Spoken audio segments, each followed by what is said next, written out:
Hi, this is Marwa, and today we will be discussing another video about radical expressions.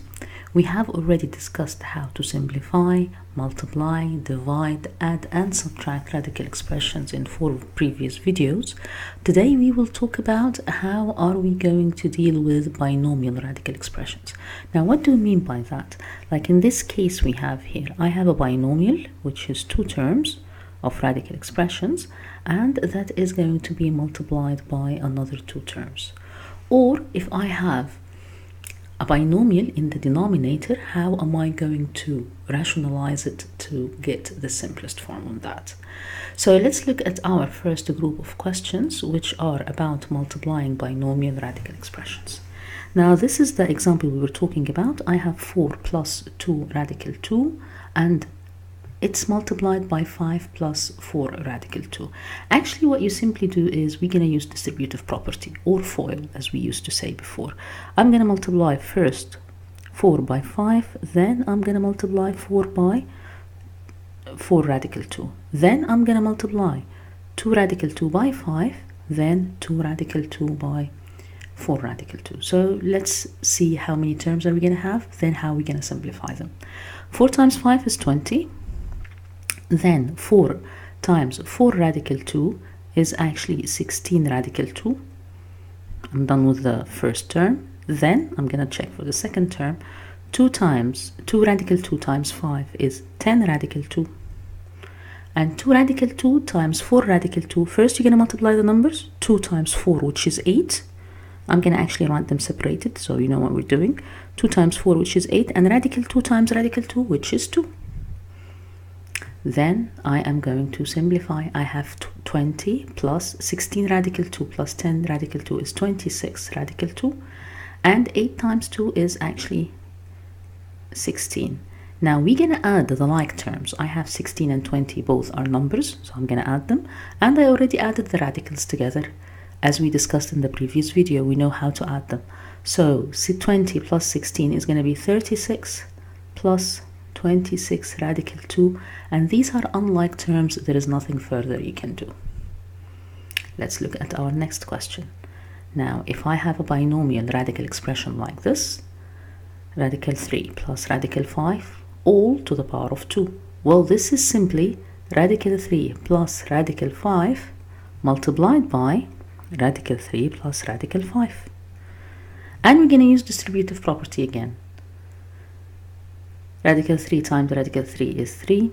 Radical 3 times radical 5 is radical 15. Then radical 5 times radical 3 is another radical 15. And radical 5 times radical 5 is 5. We're going to combine like terms. 5 plus 3 is 8. And radical 15 plus radical 15 is 2 radical 15. Now you can actually treat this the same way you treat a perfect square binomial, by finding the first square. If you remember the rule, a plus b all square equal to a square plus 2ab plus b square. So the first square is going to be 3 plus last square is going to be 5, and first times second times 2 is 2 radical 15, and you get the same answer. Now, so if you know how to work with the perfect square binomial rule, you can do that, get it in easier steps. If you don't, you can just spread it out and use distributive property until you get to the answer. Now let's look at our third example here. We have 5 minus radical 11 multiplied by 5 plus radical 11. Now these are conjugates. We did discuss conjugates before. And also, if I look at them, these are differences between 2 squares. There is a shortcut to solve this. However, I'm gonna use distributive property first to show you how it ends out. Then we're gonna use the shortcut in the next example. Now when I multiply 5 times 5, I'll get 25. Then I multiply 5 times radical 11, that's gonna be plus 5 radical 11. Then negative radical 11 times 5, this is minus 5 radical 11. Then negative radical 11 plus positive radical 11, that is going to be negative 11. It turns out that both of these, the positive 5 radical 11 and negative 5 radical 11, they're equal to 0. And you will end up just subtracting 25 minus 11, and your answer will be 14. Now, will I be able to do this in one step? Yes. Well, difference between two squares, like when we see here, or we have conjugates, we know that the middle terms will cancel each other because one of them is going to be positive and the other is negative. So you're going to simply say that this is equal to 5 squared minus radical 11 squared. This is the rule of difference between two squares. Again, another rule of binomials. So this is actually 25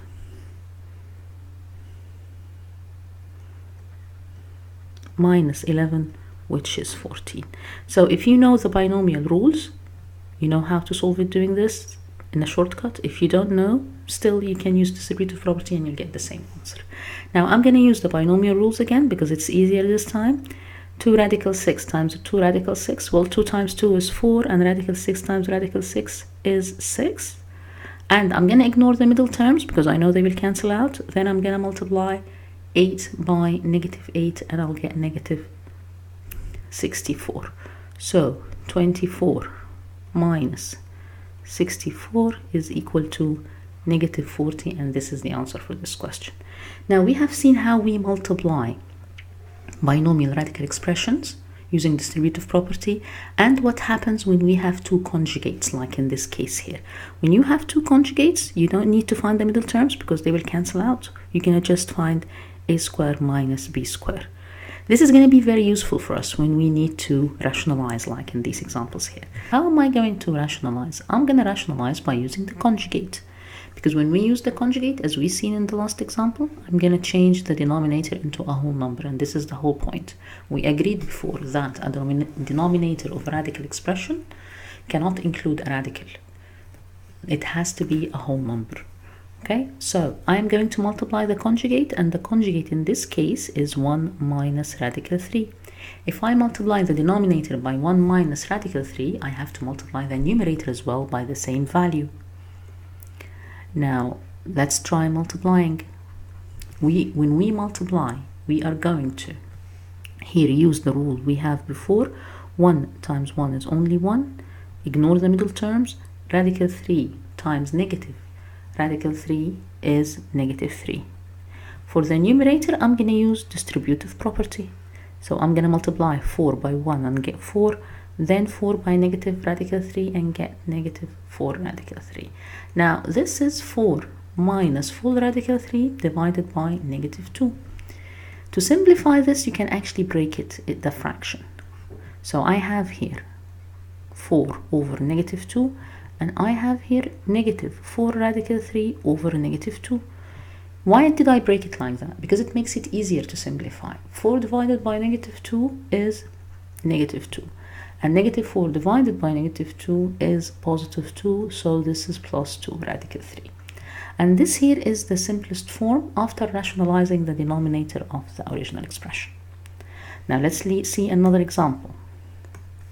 Here I have 5 plus radical 3 over 2 minus radical 3. Again, I'm going to rationalize the denominator. So I'm looking for the conjugate of the denominator. Conjugate of 2 minus radical 3 is 2 plus radical 3. Take care that you do not change the sign of the first term, only the second term. Okay? Whatever I multiply the denominator by, I have to do the exact same thing to the numerator. Now let's multiply. Again, the denominator, I'm going to use the rule of the difference between two squares, so it becomes a squared minus b squared. So 2 times 2 is 4. And negative radical 3 times positive radical 3 is negative 3. Well, that's going to give us a 1. This is very easy. For the numerator, distributive property. 5 times 2 is 10. 5 times radical 3 is 5 radical 3. Radical 3 times 2 is 2 radical 3. And radical 3 times positive radical 3 is actually 3. Now, knowing that the denominator is 1, I can go straight into adding 10 plus 3, which is 13. And 5 radical 3 plus 2 radical 3, which is 7 radical 3, and I have the answer here. Now let's look at our last question. I have 3 plus radical 8 over 2 minus 2 radical 8. Again, rationalizing the denominator, multiplying by the conjugate of the denominator. So I have 2 plus 2 radical 8. I'm going to multiply both numerator and denominator by the same value again. Denominator, easy, it's conjugates, so a square minus b squared. So 2 times 2, which is 4, minus 2 times 2, 4, and radical 8 times radical 8 is actually 8. What about the numerator? I'm going to use distributive property. 3 times 2 is 6. And 3 times 2 radical 8 is 6 radical 8. Radical 8 times 2 is 2 radical 8. And radical 8 times 2 radical 8 is actually equal to 2 times 8. Take care that radical 8 is not the simplest form. After we're done, we will have to actually simplify that radical. Now 4 minus 4 times 8, which is 4 minus 32, that's going to be a negative 28. And in the numerator, I have 6 plus 16, which is 22. And we have 6 radical 8 plus 2 radical 8, which is 8 radical 8. Now, before I break this, let's simplify the radical 8. Well, 8 is 2 to the power of 3. So I know that this is, here I have 22, and I can take 2 out, so it's going to be 8 times 2, which is 16 radical 2, and that's over negative radical 28. Now I can break the expression into 22 over negative 28 plus 16 radical 2 over negative 28. Now by simplifying, 22 and negative 28 have in common only 2. So this is going to be negative 11 over 14. This is also going to be negative, so we can put the negative sign here. Both of them have 4 in common. So 16 divided by 4 is 4 radical 2. And 28 divided by 4 is 7. And this is the simplest form. Now we have seen different types of questions. We have seen how to multiply binomial radical expressions using distributive property and using binomial rules if we know them. And we know how to rationalize binomial radical expressions using difference between two squares and conjugates. Now sometimes it's easy and can be done in 2-3 steps. Sometimes it takes more time, and you need to make sure that you put your answer in simplest form every time. I hope this has been helpful for you and made you understand better radical expressions. Thank you so much for watching.